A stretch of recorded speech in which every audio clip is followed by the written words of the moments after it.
قادرا سرورا رہنما دستگیر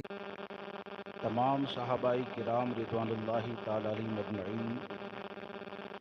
کو اللہ تبارک و تعالی نے بے شمار فضیلتیں عطا فرمائی، اور صحابہ کرام کی جماعت میں جو سب سے فضیلت والے 4 اصحاب ہیں وہ خلفائے راشدین ہیں، اور اسی میں تیسرے نمبر پر حضرت سرکار سیدنا عثمان غنی رضی اللہ تبارک و تعالی عنہ کی ذات ہے،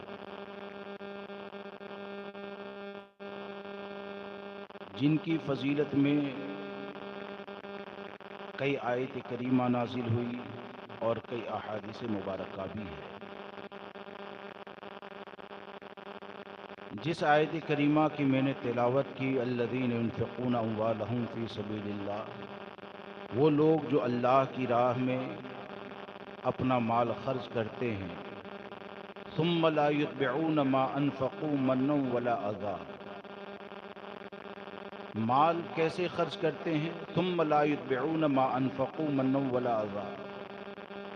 یعنی اس کے اوپر مال خرچ کرنے پر اذیت نہیں دیتے، احسان نہیں جتاتے۔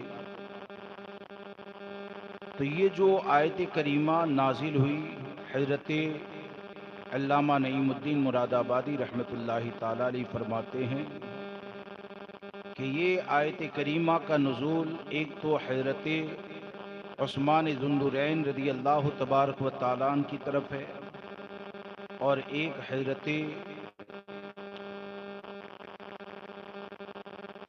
حضرت عبد الرحمن بن عوف رضی اللہ تبارک و تعالی عنہ کی ذات ہے، کہ ایک جنگ کے موقع پر، غزوہ تبوک کے موقع پر جب مال کی ضرورت پیش آئی تو حضرت عثمان غنی رضی اللہ تبارک و تعالی عنہ نے اپنی طرف سے 1000 اونٹ مع ساز و سامان کے حضور کی بارگاہ میں نذرانہ اور تحفے کی طور پر پیش فرمایا، اور ایک حضرت عبد الرحمن جو اس زمانے میں تقریباً 8000 قومی کے مالک تھے، وہ بھی مالدار صحابہ میں آپ کا شمار ہوتا تھا، تو انہوں نے نبی اکرم صلی اللہ تعالی علیہ وسلم کی بارگاہ میں 4000 درہم رکھے اور عرض کی، یا رسول اللہ علیہ الصلوۃ والسلام، آدھا مال میں آپ کی بارگاہ میں لایا ہوں اور آدھے مال کو میں نے اپنے گھر والوں کے لیے چھوڑا ہے۔ فرمایا، آقا نے فرمایا، جو دیا ہے اس میں بھی اللہ برکتیں عطا فرمائے، اور جو چھوڑ کے آئے ہو اس میں بھی اللہ برکتیں عطا فرمائے۔ اور حضرت ابو ہریرہ رضی اللہ تبارک و تعالیٰ نے حضرت عثمان غنی کے حوالے سے یہ فرمایا کہ حضرت عثمان نے 2 مرتبہ جنت کو خریدا، ایک تو یہی کہ اللہ کی راہ میں اونٹوں کو آپ نے جہاد کے لیے دیا، اور دوسرا جب بیر روما کو خریدنے کا مسئلہ آیا کہ مسلمان جب ہجرت کر کے مدینہ منورہ پہنچے اور مدینہ منورہ کا پانی اس وقت پینے کے لائق نہیں تھا، تو ایک چشمہ تھا جو قبیلہ غفار کے ایک آدمی کے قبضے میں تھا، تو ہمارے آقا صلی اللہ تعالی علیہ وسلم نے اسے بلا کر آپ نے فرمایا، کیونکہ وہ مہنگے دام کے اندر بیچتا تھا اور پانی کا انتظام تھا نہیں، تو اسے بلا کر آپ نے ارشاد فرمایا کہ کیا تم جنت کے بدلے میں یہ چشمہ بیچنا چاہتے ہو؟ جنت کے بدلے میں یہ چشمہ بیچنا چاہتے ہو؟ وہ عرض کرتے ہیں، یا رسول اللہ علیہ الصلوۃ والسلام، میرے پاس آمدنی کا یہی ایک ذریعہ ہے، اس لیے میں ارادہ نہیں رکھتا۔ اب آقا کریم صلی اللہ تعالی علیہ وسلم نے یہ جو فرمایا تھا کہ جنت کے بدلے یہ چشمہ بیچنا چاہتے ہو، تو یہ خبر حضرت عثمان غنی رضی اللہ تبارک و تعالیٰ تک پہنچی تو آپ نے سب سے پہلے 35,000 درہم میں اس چشمے کو خریدا. 35,000 درہم میں اس چشمے کو خریدا اور اسے خریدنے کے بعد نبی اکرم صلی اللہ تعالی علیہ وسلم کی بارگاہ میں حاضر ہوئے اور حاضر ہونے کے بعد عرض کرتے ہیں یا رسول اللہ علیہ الصلوۃ والسلام میں نے سنا ہے کہ آپ نے فلاں کو یہ کہا, کیا یہ سودا میرے ساتھ آپ کریں گے؟ جو وہاں پر ہوا ہے آپ نے کہا کہ اس کے بدلے میں جنت کی بشارت ہے, جنت کے بدلے میں چشمہ جو ہے, تو وہ سودا آپ میرے ساتھ کریں گے؟ تو ہمارے آقا صلی اللہ تعالی علیہ وسلم نے فرمایا ہاں وہ سودا تمہارے ساتھ بھی ہوگا. تو حضرت عثمان غنی رضی اللہ تبارک و تعالیٰ عرض کرتے ہیں یا رسول اللہ علیہ الصلوۃ والسلام میں نے اس چشمے کو یعنی بیر روما کو خریدا اور مسلمانوں کے لیے وقف کر دیا. میں نے بیر روما کو خریدا اور مسلمانوں کے لیے وقف کر دیا. اب یہاں پر ایک اور مسئلہ سمجھ میں آتا ہے, ایک عقیدہ جو اہل سنت و جماعت کا ہے, وہ عقیدہ ہمارا کیا ہے کہ اللہ تبارک و تعالیٰ نے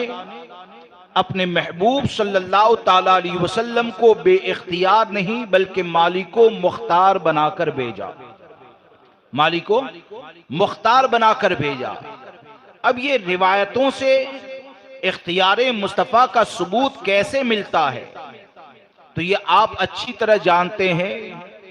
کہ کسی بھی چیز کو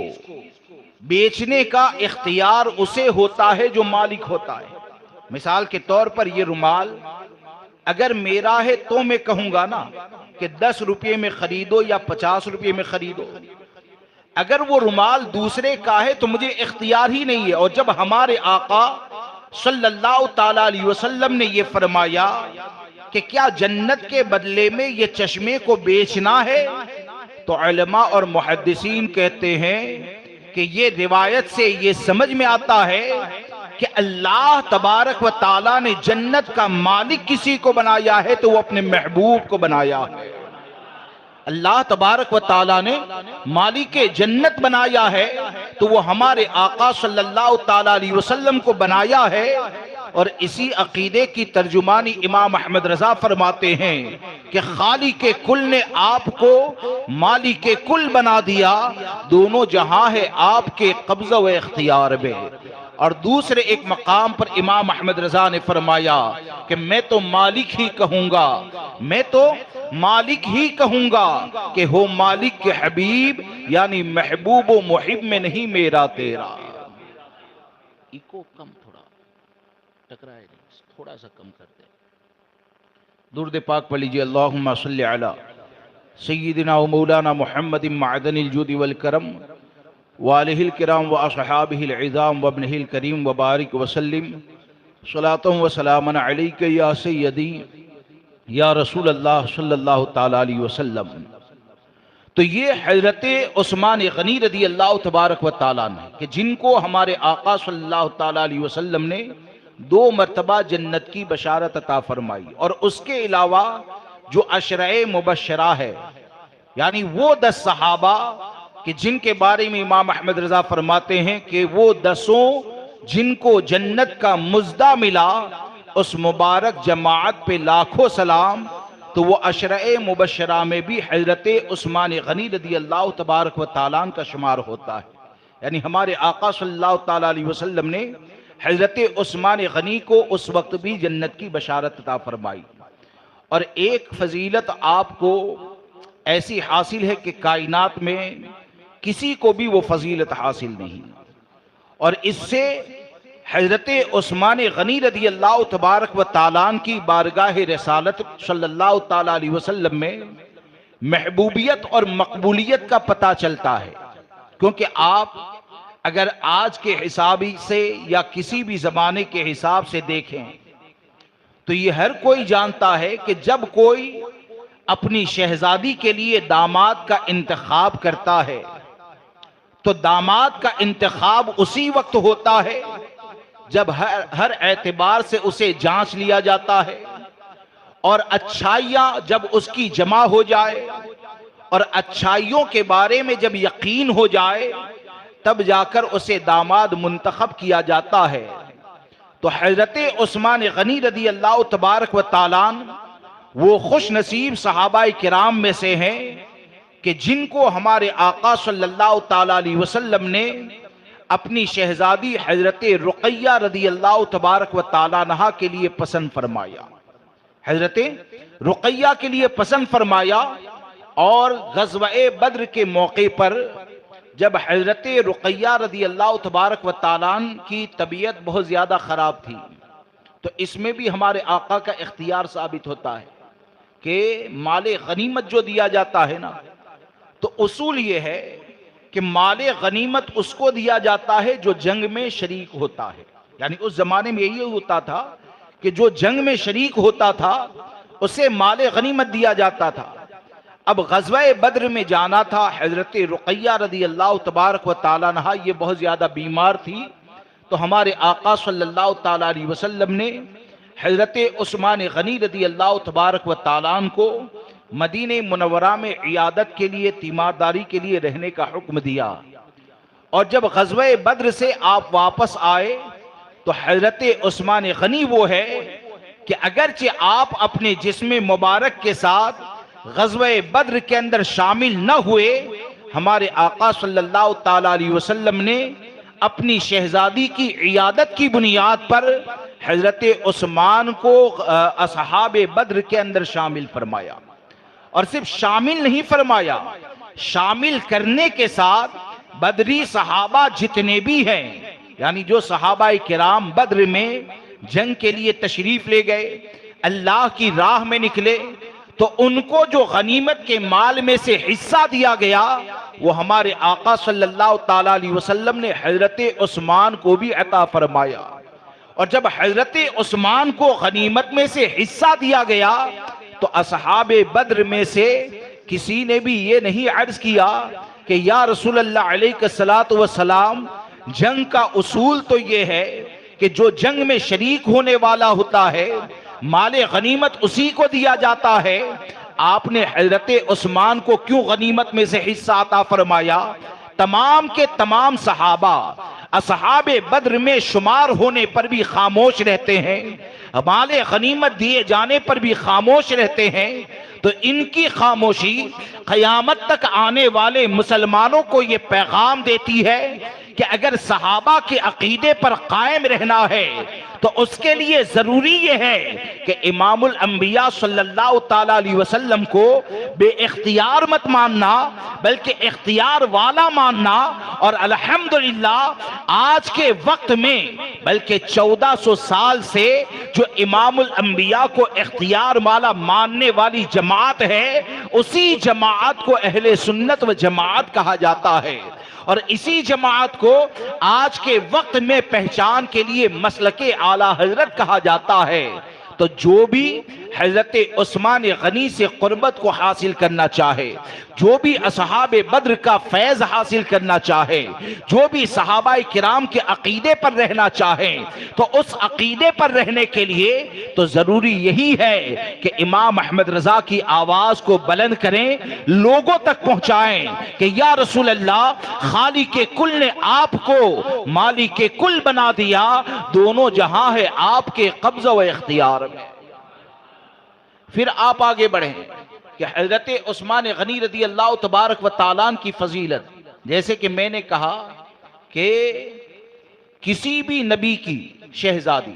1,24,000 یا 2,24,000 کم و بیش انبیاء کرام دنیا میں تشریف لائے، لیکن کسی نبی کی 2 شہزادیاں کبھی بھی کسی ایک شخص کے نکاح میں نہیں گئی۔ یعنی پوری کائنات میں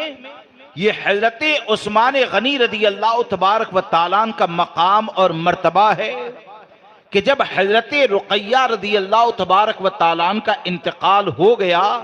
تو ہمارے آقا صلی اللہ تعالیٰ علیہ وسلم نے اپنی شہزادی حضرت ام کلثوم کا نکاح حضرت عثمان غنی سے فرمایا، اور نکاح کرنے کے ساتھ آپ کی محبوبیت کا یہ عالم کہ ہمارے آقا صلی اللہ تعالیٰ علیہ وسلم ارشاد فرماتے ہیں کہ اگر اللہ تبارک و تعالیٰ مجھے 40 شہزادی عطا فرماتا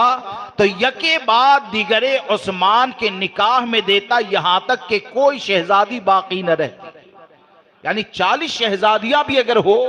اور ایک کے بعد دیگر کا انتقال ہو جائے تو ہمارے آقا ارشاد فرماتے ہیں کہ میں اسے حضرت عثمان کے نکاح میں دیتا، میں عثمان غنی کے نکاح میں دیتا۔ تو یہ حضرت عثمان غنی رضی اللہ تبارک و تعالیٰ عنہ کی بارگاہ رسالت صلی اللہ تعالیٰ علیہ وسلم میں مقبولیت ہے۔ اب حضرت عثمان غنی رضی اللہ تبارک و تعالیٰ عنہ، ایک روایت کے اندر یہ بھی آیا جیسے کہ آپ نے سنا، الحمدللہ اہل سنت و جماعت کے عقائد یہ ایسے مضبوط دلائل سے ثابت ہے کہ الحمدللہ ہمارے عقیدے یہ کتاب و سنت سے ثابت ہوتے ہیں، اور ہمارے آقا صلی اللہ تعالیٰ علیہ وسلم نے جو جنتی گروہ کی سند عطا فرمائی ہے، ما انا علیہ و اصحابی، تو یہ سند رکھنے والا اگر عملی طور پر کوئی ہے تو اسے سنی کہا جاتا ہے، اسے سنی کہا جاتا ہے۔ کہ ایک موقع پر نبی اکرم صلی اللہ تعالیٰ علیہ وسلم یہ جبل احد کے اوپر تشریف لے گئے۔ یہ جنت کے پہاڑوں میں سے ایک پہاڑ ہے، جنگ احد جو ہوئی اس کے سامنے ہی یہ پہاڑ ہے، اور جو لوگ جاتے ہیں انہوں نے اس پہاڑ کو دیکھا ہے۔ اس پہاڑ کے اوپر ہمارے آقا صلی اللہ تعالیٰ علیہ وسلم تشریف لے گئے، اور اس پہاڑ کے حوالے سے ہمارے آقا نے ایک مقام پر ارشاد فرمایا کہ احد مجھ سے محبت کرتا ہے اور میں احد سے محبت کرتا ہوں۔ آج دیوبندی کہتے ہیں کہ اگر نبی کے بارے میں یہ مان لیا کہ وہ دلوں کے حالات کو جانتے ہیں تو مشرک ہو جائیں گے۔ ارے یہاں پر تو پہاڑ کا معاملہ ہے جو بے جان کہا جاتا ہے۔ ارے ہمارے آقا صلی اللہ تعالیٰ علیہ وسلم تو ایک پتھر اگر محبت کرتا ہے تو جب پتھر کی محبت کو جانتے ہیں تو اگر ایک سنی محبت کرتا ہے تو سنی کی محبت کو کیوں نہیں جانیں گے؟ اور اسی لیے امام احمد رضا نے فرمایا کہ آپ فرماتے ہیں نا ایک مقام پر کہ فریاد امتی جو کرے حال زار میں، ممکن نہیں کہ خیر بشر کو خبر نہ ہو۔ تو یہ پہاڑ کی محبت کو ہمارے آقا جانتے ہیں، اور ہم کو یہ بھی بتایا کہ یہ پہاڑ سے میں بھی محبت کرتا ہوں۔ اب آپ دیکھیں کہ ایک مرتبہ ہمارے آقا صلی اللہ تعالیٰ علیہ وسلم احد پہاڑ کے اوپر تشریف لے گئے، آپ کے ساتھ حضرت صدیق اکبر رضی اللہ تبارک و تعالیٰ عنہ ہے، فاروق اعظم ہے، حضرت عثمان غنی رضی اللہ تبارک و تعالیٰ عنہ ہے۔ وہ پہاڑ کے اوپر جب آپ تشریف لے گئے تو پہاڑ کے اندر زلزلہ پیدا ہوا، یعنی وہ حرکت کرنے لگا۔ آج حضور کے اختیار پر حملہ کیا جاتا ہے، حضور صلی اللہ تعالیٰ علیہ وسلم کے بارے میں کہا جاتا ہے کہ وہ کچھ نہیں دے سکتے، ان کے اندر کوئی طاقت پاور نہیں ہے معاذ اللہ رب العالمین۔ جب ہمارے آقا صلی اللہ تعالیٰ علیہ وسلم پہاڑ پر تشریف لے گئے اور اس کے اندر حرکت پیدا ہو گئی تو ہمارے آقا کے قدم مبارک اور ایڑی مبارک کی طاقت کا یہ عالم ہے کہ ہمارے آقا نے احد پہاڑ کے اوپر ٹھوکر لگائی اور ارشاد فرمایا رک جا، تیرے اوپر ایک نبی ہے،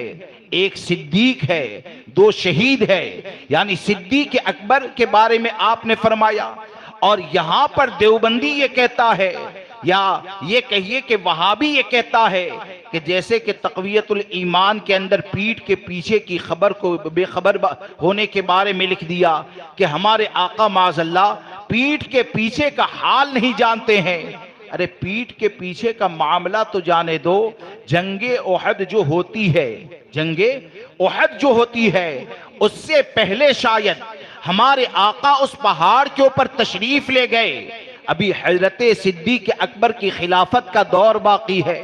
ابھی حضرت عثمان غنی کی خلافت کا دور باقی ہے، جو آپ پر حملہ ہونے والا ہے، شہادت ہونے والی ہے، وہ زمانہ باقی ہے۔ اس کے بعد تقریباً 12 سال حضرت عثمان غنی کی خلافت کا دور باقی ہے، اس کے بعد ہونے والی شہادت باقی ہے۔ لیکن جب ہمارے آقا یہ فرماتے ہیں کہ تیرے اوپر ایک نبی، ایک صدیق اور 2 شہید ہے، تو اس سے یہ عقیدہ ہم کو دیا گیا کہ امام الانبیاء صلی اللہ تعالیٰ علیہ وسلم کے بارے میں یہی کہیں کہ اللہ تبارک و تعالیٰ نے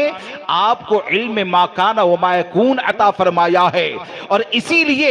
امام احمد رضا نے واضح طور پر یہ عقیدہ دیا کہ جو بھی علم غیب پر بحث کرتا ہے کہ کیا جانتے ہیں کیا نہیں جانتے ہیں، ان کو مختصر میں یہ جواب دیا جائے کہ اور کوئی غیب کیا تم سے نیہا ہو بھلا،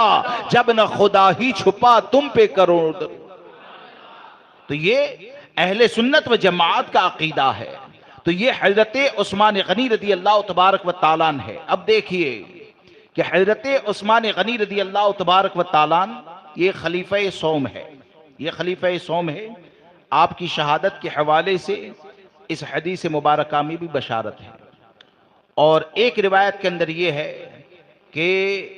ہمارے آقا صلی اللہ تعالیٰ علیہ وسلم نے فتح مکہ کے موقع پر ایک قریشی کو قتل کیا گیا، تو اس قریشی کے قتل کے بعد ہمارے آقا نے ارشاد فرمایا عثمان کے علاوہ اب کسی قریشی کو قتل نہیں کیا جائے گا، عثمان کے علاوہ اب کسی قریشی کو قتل نہیں کیا جائے گا۔ پھر آگے ارشاد فرمایا اگر عثمان کے قاتل کو قتل نہ کیا گیا، اگر عثمان کے قاتل کو قتل نہ کیا گیا تو امت کو قتل کیا جائے گا، یعنی امت کے اندر قتال، فتنہ، فساد، یہ تمام چیزیں پیدا ہو جائے گی۔ اور اسی لیے قیامت کی نشانیوں میں سے یہ ہے کہ قیامت کی سب سے پہلی نشانی یہ حضرت عثمان غنی کا قتل ہے، اور آخری نشانی دجال کا ظہور ہے، آخری نشانی یہ دجال کا ظہور ہے۔ اب حضرت عثمان غنی رضی اللہ تبارک و تعالیٰ عنہ یہ یقیناً حق ہی کے اوپر قائم تھے، حضرت عثمان غنی یقیناً یہ حق ہی کے اوپر قائم تھے، کیونکہ اس کے اوپر بے شمار روایتیں ہیں، بے شمار حدیثیں ہیں، جیسے کہ حضرت ابو ہریرہ رضی اللہ تبارک و تعالیٰ عنہ سے یہ روایت ہے، حدیث پاک کا خلاصہ کہ ہمارے آقا صلی اللہ تعالیٰ علیہ وسلم نے ارشاد فرمایا کہ ان قریب فتنہ پیدا ہوگا، ان قریب فتنہ پیدا ہوگا، اختلاف پیدا ہوگا، اور اس اختلاف کے وقت میں حضرت ابو ہریرہ رضی اللہ تبارک و تعالیٰ نے عرض کیا رسول اللہ علیہ الصلوۃ والسلام اس اختلاف کے وقت میں، فتنے کے وقت میں ہم کیا کریں؟ اختلاف اور فتنے کے وقت کے اندر ہم کیا کریں؟ تو ہمارے آقا صلی اللہ تعالیٰ علیہ وسلم نے ارشاد فرمایا کہ اپنے امیر اور اس کے ساتھیوں کی اطاعت و پیروی لازم ہے، اپنے امیر اور اپنے ساتھیوں کی اطاعت و پیروی لازم ہے۔ اور یہ کہنے کے بعد ہمارے آقا نے حضرت عثمان غنی کی طرف اشارہ فرمایا، یہ کہنے کے بعد ہمارے آقا صلی اللہ تعالیٰ علیہ وسلم نے حضرت عثمان غنی کی طرف اشارہ فرمایا۔ یہ حضرت ابو ہریرہ نے جب حضرت عثمان غنی کا محاصرہ ہو چکا تھا اس وقت ارشاد فرمایا، محاصرہ ہو چکا تھا اس وقت ارشاد فرمایا۔ اب جب آقا کریم صلی اللہ تعالیٰ علیہ وسلم نے یہ فرما دیا کہ فتنہ پیدا ہوگا، اختلاف پیدا ہوگا، حضرت ابو ہریرہ نے سوال بھی کر لیا، اور سوال کے جواب میں جب حضرت عثمان غنی رضی اللہ تبارک و تعالیٰ عنہ کی طرف اشارہ کر کے ہمارے آقا نے واضح طور پر فرما دیا کہ ان کی اطاعت، ان کے ساتھ رہنا، ان کے ساتھیوں کے ساتھ رہنا لازم ہے، تو یہ تمام چیزیں ہم کو یہ بتاتی ہے کہ حضرت عثمان غنی رضی اللہ تبارک و تعالیٰ عنہ یہ حق ہی کے اوپر قائم تھے، حضرت عثمان غنی رضی اللہ تبارک و تعالیٰ عنہ یہ حق ہی کے اوپر قائم تھے۔ اب آپ دیکھیے کہ حضرت عثمان غنی رضی اللہ تبارک و تعالیٰ عنہ کے ساتھ یہ جو شہادت کا معاملہ ہوا، تو شہادت کے معاملے پر ابتدا کے آپ کے جو 6 سال ہے، آپ کی خلافت کے 6 سال ہے نا، تو 6 سال میں آپ کی مقبولیت لوگوں کے درمیان، آپ کی محبوبیت یہ حضرت فاروق اعظم رضی اللہ تبارک و تعالیٰ عنہ سے زیادہ بڑھ گئی، کیونکہ حضرت عثمان غنی رضی اللہ تبارک و تعالیٰ عنہ نے نرمی تھی، سختی پائی نہیں جاتی تھی، اور آپ جانتے ہیں کہ سرکار سیدنا فاروق اعظم رضی اللہ تبارک و تعالیٰ عنہ کے مزاج میں سختی کا پہلو بھی پایا جاتا تھا۔ تو ابتدائی 6 سال میں تو حضرت عثمان غنی کو بہت زیادہ مقبولیت حاصل ہو گئی۔ اب اس کے بعد ایسا ہوا جیسے کہ ابھی آپ نے سنا کہ حضرت عثمان غنی یہ بہت زیادہ مالدار تھے. اللہ تبارک و تعالیٰ نے آپ کو کثرت سے مال عطا فرمایا، یہاں تک کہ آپ کی جائیداد آج بھی مدینہ منورہ میں باقی ہے، بلکہ آپ کی جائیداد میں سے ہونے والی آمدنی سے غریبوں میں تقسیم بھی آج بھی کیا جاتا ہے. یعنی یہ حضرت عثمان غنی رضی اللہ تبارک و تعالیٰ بہت زیادہ صاحب ثروت تھے. تو حضرت عثمان غنی کے اوپر ایک الزام بعض لوگوں نے، اور یہ بعض لوگ وہ تھے کہ اسلام اس زمانے میں بہت زیادہ پھیل گیا تھا، اور اسلام جب پھیلا تو اس میں بہت سی قومیں دوسری یعنی جو جزیہ وغیرہ دیتی تھی اور رہتی تھی، اس میں خاص طور پر دو لوگوں کی دشمنی، یعنی ایک تو مجوسی اور ایک یہودی، یہ دو لوگوں کی دشمنی مسلمانوں کے ساتھ بہت زیادہ تھی. اور مجوسی یہ چاہتے تھے کہ حضرت عثمان غنی رضی اللہ تبارک و تعالیٰ یہ خلافت کے عہدے سے ہٹ جائے، کسی عام آدمی کو خلیفہ بنا دیا جائے، عام آدمی کے ہاتھ میں حکومت چلی جائے، اور ہم کو بہت زیادہ رعایتیں، بہت زیادہ آرام حاصل ہو جائے. اور یہودیوں کی دشمنی کے بارے میں تو آپ جانتے ہی ہیں. تو یہودیوں کے اندر عبداللہ بن سبا جو نو مسلم کہا جاتا تھا، نو مسلم کہا جاتا تھا، اور خطابت میں اس کو بہت زیادہ کمال حاصل تھا. اور یہ پورا گروہ جو تھا عبداللہ بن سبا کا، وہ بظاہر متقی بن کر گھومتا تھا. بولنے کے اندر ان کو لیاقت تھی، صلاحیت تھی، خطاب اچھا کر لیتے تھے اور متقی بن کر گھومتے تھے. اور ان کا کام یہ ہوتا تھا کہ حضرت عثمان غنی رضی اللہ تبارک و تعالیٰ کے حوالے سے بدگمان کرنا، اور حضرت عثمان غنی نے جن عمال کو علاقوں پر مقرر کیا تھا ان سے ٹکرانا، ان کے حوالے سے غلط خبر کو مشہور کرنا، یہ تمام کام عبداللہ ابن سبا کا ہوتا تھا. اب حضرت عثمان غنی رضی اللہ تبارک و تعالیٰ پر ایک الزام یہ مشہور کیا گیا معاذ اللہ کہ حضرت عثمان غنی رضی اللہ تعالیٰ یہ اقربا پروری اپنے رشتہ داروں کے اوپر مال کو خرچ کرتے ہیں، اور مال کو خرچ کرتے ہیں تو معاذ اللہ یہ مال غنیمت کے اندر سے خرچ کرتے ہیں. تو حضرت عثمان غنی رضی اللہ تبارک و تعالیٰ نے لوگوں کو جمع کر کے وضاحت دی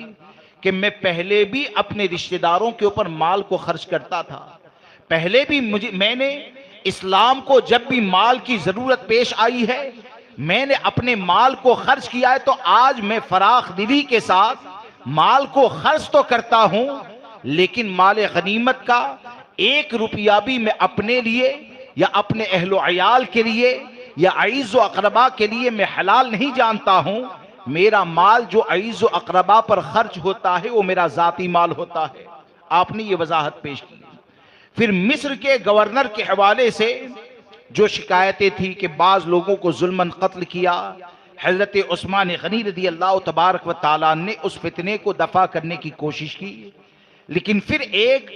فتنہ ایسا پیدا ہوا اسی کے حوالے سے کہ حضرت علی کرم اللہ تعالی وجہ الکریم نے حضرت عثمان غنی رضی اللہ تبارک و تعالیٰ سے مطالبہ کیا کہ جب ان کے حوالے سے اتنی شکایتیں آتی ہے تو یا تو آپ انہیں معزول کریں یا فتنے کو دفع کریں. تو حضرت عثمان غنی رضی اللہ تبارک و تعالیٰ نے اختیار دیا کہ آپ جسے چاہیں اسے وہاں کا حاکم مقرر کر دیں، میں خط لکھ دیتا ہوں معزولی کا. تو حضرت محمد بن ابی بکر جو حضرت ابو بکر صدیق رضی اللہ تبارک و تعالیٰ کے شہزادے تھے، ان کو وہاں کا امیر مقرر کیا. اب مروان جو حضرت عثمان غنی کے ساتھ رہتا تھا، مروان جو حضرت عثمان غنی کے ساتھ رہتا تھا، تو زیادہ تر یہ کہا جاتا ہے، ثبوت شرعی نہیں، زیادہ تر یہ کہا جاتا ہے کہ ادھر سے محمد بن ابی بکر وہ مصر کے والی بننے کے لیے روانہ ہوئے، اور یہاں سے ایک خط لکھا گیا جس کے اندر یہ لکھا گیا کہ محمد بن ابی بکر جو ہے نا وہ وہاں کے والی بن کر آ رہے ہیں، ان کے پاس خط ہے، اس خط کا کوئی اعتبار نہ کیا جائے، ان کو آتے ہی قتل کر دیا جائے. اور نیچے حضرت عثمان غنی رضی اللہ تبارک و تعالیٰ کی مہر لگی ہوئی تھی، حضرت عثمان غنی کی مہر لگی ہوئی تھی. اب حضرت محمد بن ابی بکر ان کا قافلہ مصر کی طرف روانہ ہوتا ہے. بیچ میں آپ نے ایک آدمی کو دیکھا جو اونٹ کے اوپر سوار ہو کے جلدی سے جا رہا ہے، روکا اور روکنے کے بعد تلاشی لی تو اس کے اندر سے یہ خط نکلا. اب یہ خط نکلا تو یہ سب کے سب حضرت عثمان غنی رضی اللہ تبارک و تعالیٰ عنہ کے پاس پہنچے، اور یہ خط کا معاملہ جب صحابہ کرام کے درمیان آیا تو بہت سے صحابہ کرام جمع ہوئے، اور جمع ہونے کے بعد حضرت عثمان سے مطالبہ کیا کہ یہ خط آپ نے لکھا ہے، یہ مہر آپ کی ہے۔ حضرت عثمان غنی رضی اللہ تبارک و تعالیٰ نے حلفیہ طور پر بھی یہ کہا کہ یہ خط لکھنے میں لکھوانے میں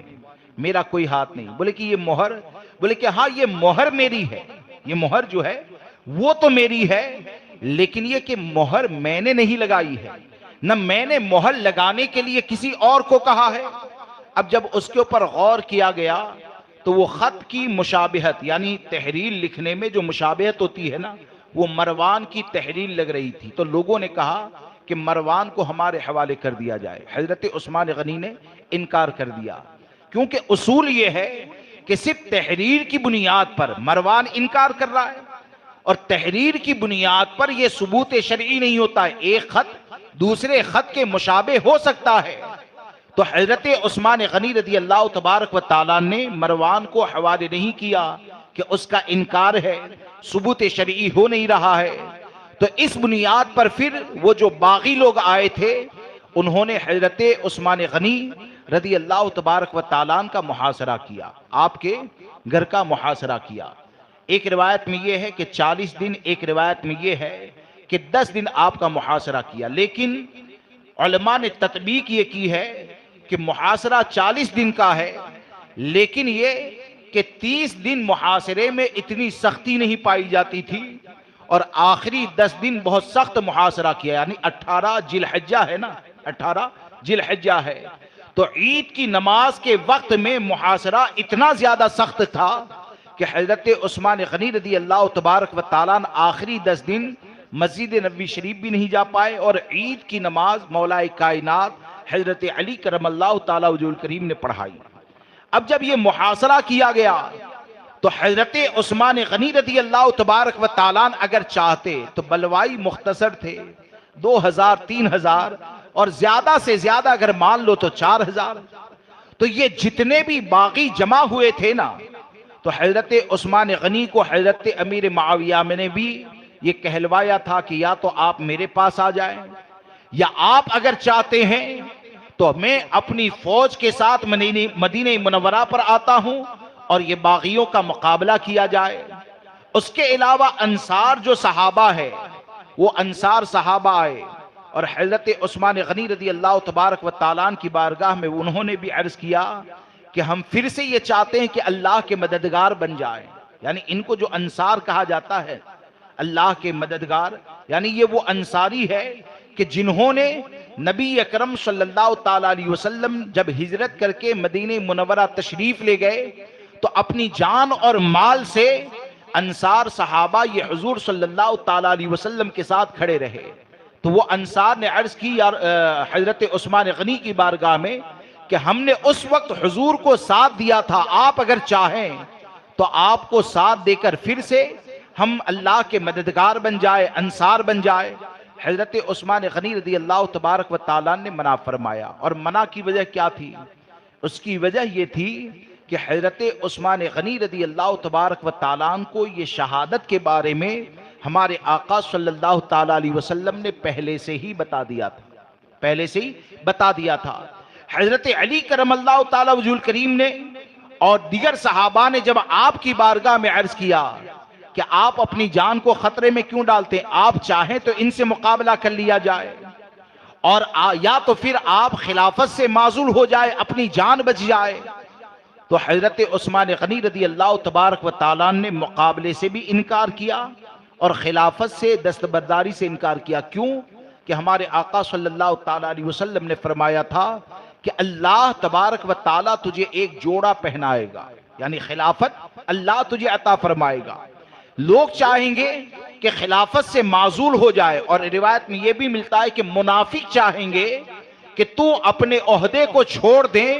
تو اس وقت عہدے کو چھوڑنا نہیں ہے بلکہ اس جوڑے کو نہیں اتارنا ہے، مطلب یہ ہے کہ خلافت کی مسند کے اوپر قائم رہنا ہے۔ تو حضرت عثمان غنی جب اس کے لیے بھی تیار نہ ہوئے،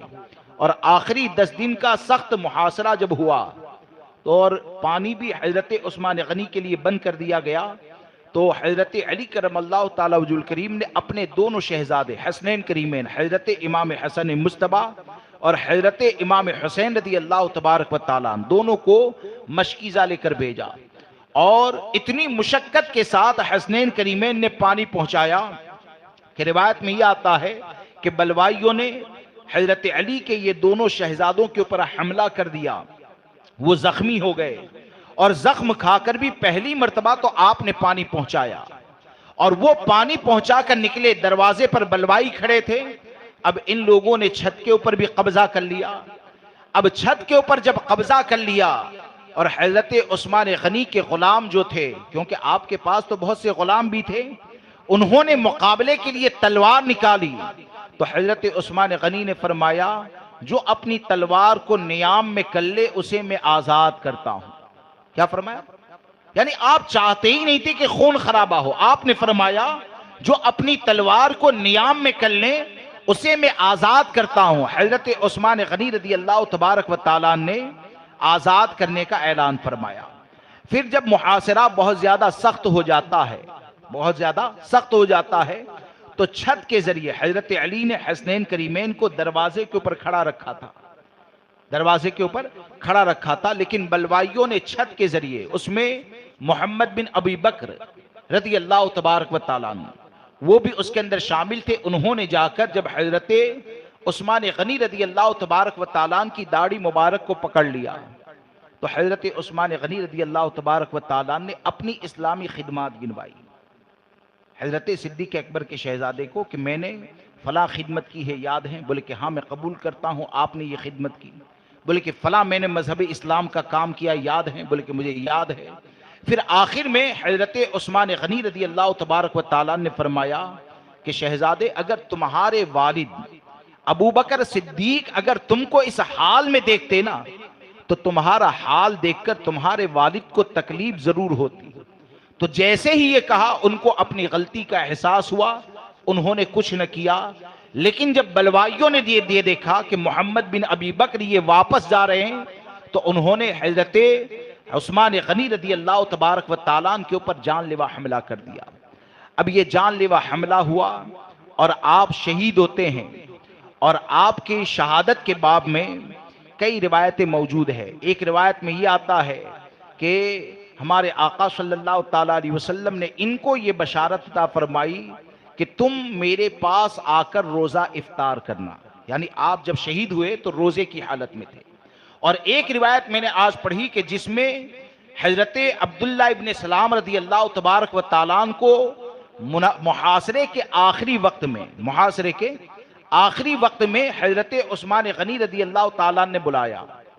اور بلانے کے بعد آپ نے فرمایا کہ عبداللہ بن سلام سنو، یہ گھر کا جو دریچہ دیکھتے ہو نا، یہ گھر کا دریچہ جو دیکھتے ہو، تو اسی دریچے کے اندر سے آج میں نے امام الانبیاء کی زیارت کی ہے، اور میرے آقا نے مجھ سے یہ فرمایا کہ عثمان کیا تمہارا محاصرہ کیا گیا ہے؟ میں نے عرض کی ہاں یا رسول اللہ علیہ الصلوۃ والسلام میرا محاصرہ کیا گیا ہے. پھر بولے کہ امام الانبیاء نے ارشاد فرمایا عثمان تم کو پیاسا رکھا گیا ہے؟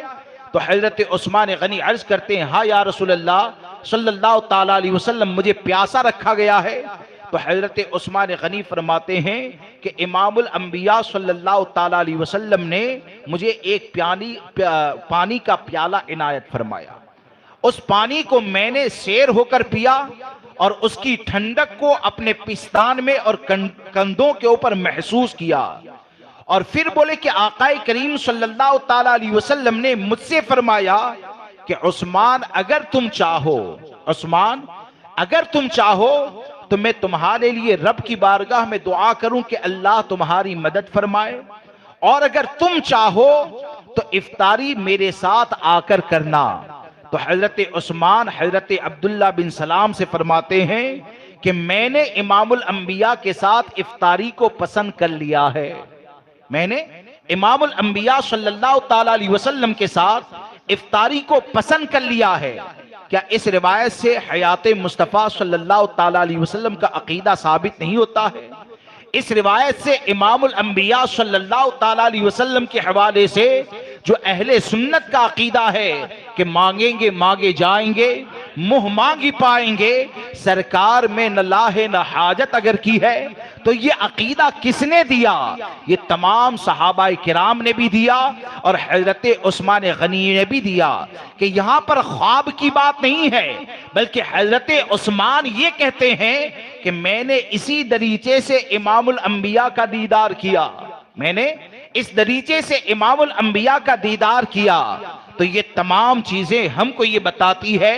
کہ حضرت عثمان غنی رضی اللہ تبارک و تعالیٰ یہ ہمیشہ حق کے اوپر قائم رہے، ہمیشہ حق کے اوپر قائم رہے۔ اب آج کے دور میں ہمارے لیے جو ایک بہت بڑا فتنہ جو پیدا ہو چکا ہے، یعنی رافضیت کا فتنہ، رافضیت کا فتنہ، اور کئی جگہ پر ایسا ہوتا ہے، آج بھی لیبل لگا ہے سنی کا، آج بھی اپنے آپ کو اہل سنت و جماعت کہتے ہیں۔ کئی لوگ تو عید غدیر منانے والا، اگر معاذ اللہ عید غدیر منانے والے کے نام کے آگے اگر سید کا لیبل ہوتا ہے تو معاذ اللہ رب العالمین ایسے لوگوں سے مرید ہونا بھی گوارا کر لیتے۔ آپ نے کبھی سوچا، آپ نے کبھی غور کیا؟ اور جو لوگ نادانی کی بنیاد پر عید غدیر منانے کا اسٹیٹس رکھتے ہیں، یا یہ کہ کوئی اگر عید غدیر مناتا ہے اس کے بعد بھی کہتے ہیں کہ ہم تو ان کو برا نہیں کہیں گے، ہم تو اس کا رد نہیں کریں گے، تو آپ جانتے ہیں عید غدیر کون مناتا ہے؟ عید غدیر منانا یہ شیعہ لوگوں کا طریقہ ہے، اور شیعہ لوگ عید غدیر اس لیے مناتے ہیں کہ 18 ذی الحجہ کو حضرت عثمان غنی کی شہادت کا دن ہے، اور حضرت عثمان غنی کی شہادت پر وہ خوشی کا اظہار کرتے ہیں اور نام عید غدیر کا دیا جاتا ہے،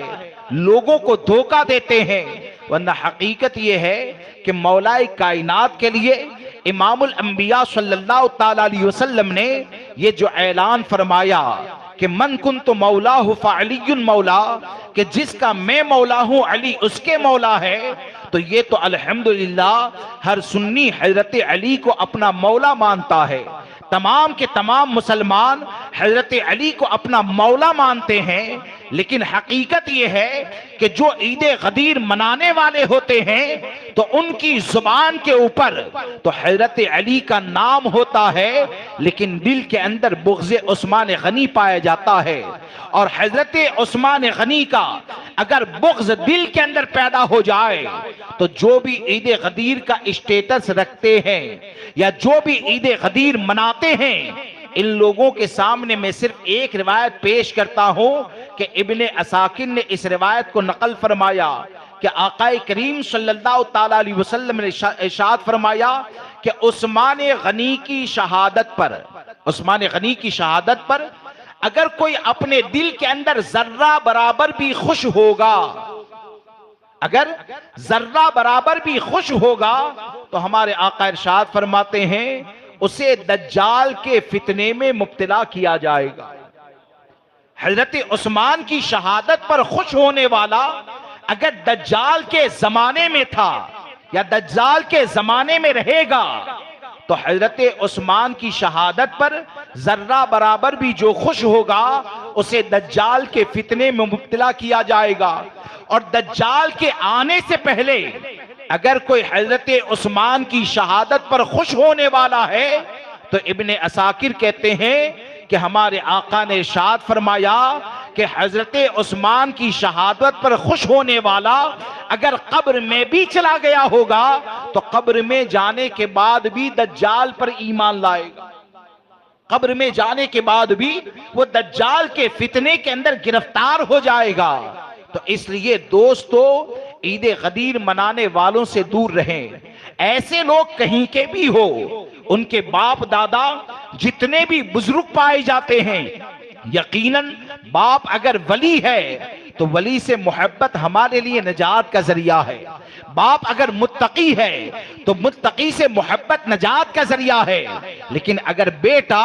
عید غدیر منانے والا اگر ہو جائے تو اس ولی کی ولایت کو دیکھ کر عید غدیر منانے والے بیٹے کو چھوڑ نہیں دیا جائے گا، بلکہ ولی سے محبت کا تقاضا یہ ہے کہ ان کو ولایت کا منصب یہ عید غدیر منانے کی بنیاد پر نہیں ملا ہے، بلکہ اہل سنت پر قائم رہنے کی بنیاد پر ملا ہے۔ اور اہل سنت پر اگر قائم رہنا ہے تو تمام صحابہ اہل بیت کی محبت کو اپنے دل کے اندر جمع کریں اور امام احمد رضا کے مسلک پر قائم رہتے ہوئے کہیں کہ اہل سنت کا ہے بیڑا پار اصحاب حضور، نجم ہے اور ناؤ ہے عطرت رسول اللہ۔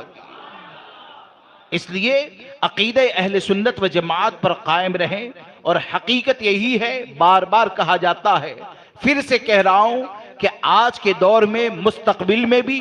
ہمارے لیے فتنوں سے بچنے کے لیے ایک مینارہ نور ہے جسے امام احمد رضا کہا جاتا ہے، جسے امام احمد رضا کہا جاتا ہے کہ جو امام احمد رضا کے دامن میں رہے گا، افراط و تفریط سے دور رہے گا، اللہ کے تمام محبوب بندوں سے محبت کرے گا، وہ محبت ایمان کی سلامتی ہوگی، اور امام احمد رضا کے مسلک کے اوپر قائم رہے گا، وہ کبھی محبوبوں سے بغض رکھنے والا نہیں ہوگا بلکہ دنیا سے جائے گا۔ تو امام احمد رضا کے راستے میں مسلک میں آپ کو صدیق اکبر کا فیضان بھی ملے گا، حضرت عمر کا فیضان بھی ملے گا، حضرت عثمان غنی اور مولا کائنات کا فیضان بھی ملے گا، اور جانے والا یہی کہے گا کہ لحد میں عشق رخے شہ کا داغ لے کے چلے، اندھیری رات سنی تھی چراغ لے کے چلے، تیرے غلاموں کا نقش قدم ہے راہ خدا، وہ کیا بہک سکے جو یہ سراغ لے کے چلے۔ بولنے میں جانے انجانے مجھ سے کوئی غلطی ہو گئی ہو تو آپ سب کو گواہ بنا کر توبہ کرتا ہوں دل کی گہرائی سے، استغفر اللہ رب من کل ذنب واتوب الیہ، لا الہ الا اللہ محمد رسول اللہ صلی اللہ تعالی علیہ وسلم۔ السلام علیکم۔